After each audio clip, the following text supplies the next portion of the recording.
Hey guys, so I'm here at Walmart getting some things for my car. So today I will be cleaning out my car, getting a new tire. So my favorite go-to scent is dragon fruit.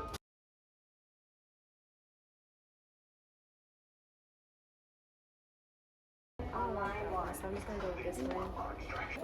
Now I'm gonna get some things where I'm able to clean the inside of my car.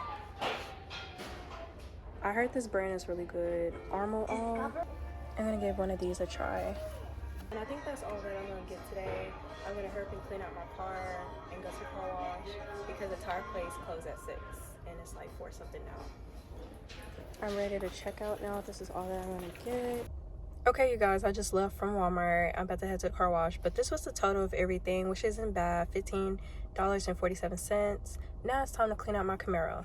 I like to clean out my car first and then go through the car wash because when I go through the car wash, sometimes I get lazy. I don't want to clean out my car. So I'm going to do that part first.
I made it on time. Yay!